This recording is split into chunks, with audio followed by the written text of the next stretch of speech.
Padmashri doctor Nandamuri Taraka Ramarao గారికి నా పాదాభివందనాలు తెలియజేసుకుంటూ, ఇక్కడికి విచ్చేసిన నందమూరి నారా వీరాభిమానులకు, పౌరుషానికి ప్రాణం పెట్టే బాలయ్య అభిమానులకు, పెద్దలకు, ముఖ్య అతిథులకు నా నమస్కారాలు తెలియజేసుకుంటూ, సావిత్రి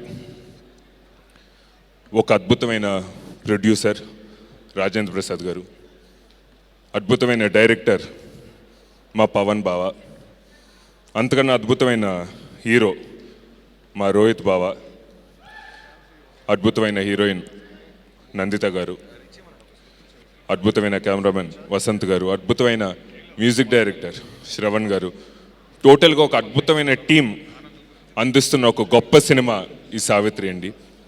నేను ఎందుకు చెప్తున్నానంటే, కొన్ని సన్నివేశాలు కానివ్వండి, సాంగ్స్ కానివ్వండి, ఫైట్లు కానివ్వండి, చూసే అదృష్టం మా పవన్ బాబు నాకు కలిగించారు.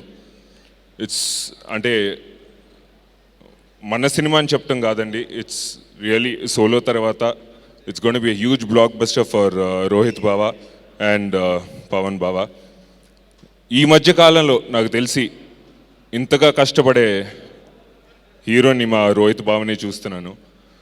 ఎందుకంటే కలిసి ఒక సినిమా చేస్తున్నాం, పొద్దున్న కాల్ షీట్ మాకిస్తే రాత్రి కాల్ షీట్ వేరే సినిమాకి ఇచ్చి, మరి పొద్దున్న కాల్ షీట్ వేరే సినిమాకి ఇస్తే రాత్రి కాల్ షీట్ మాకిచ్చి, is been working very hard. So ఆయన హార్డ్ వర్క్ డెఫినెట్గా పే అవ్వాలని చెప్పి, మీ అందరూ ఆశీర్వదించి ఈ సినిమాని పెద్ద హిట్ చేయాలని చెప్పి మనస్ఫూర్తిగా కోరుకుంటూ, మరి ఈ సావిత్రి ఈరోజు ఒక అదృష్టం చేసుకుందండి.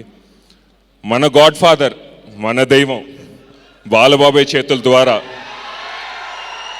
ఆడియో లాంచ్ అవ్వటం, ఈ సినిమా చేసుకున్న అదృష్టం. ఎందుకంటే నాకు తెలిసి,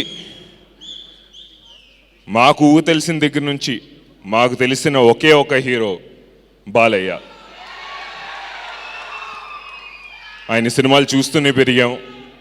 మరి ఈరోజు నందమూరి కుటుంబం నుంచి ఎంతమంది ఉన్నా కూడా, నాటి తాతగారి దగ్గర నుంచి, తాతగారితో పాటు తాతగారి తర్వాత కూడా ఈరోజు నందమూరి అని చెప్పుకుని తిరుగుతున్నాం.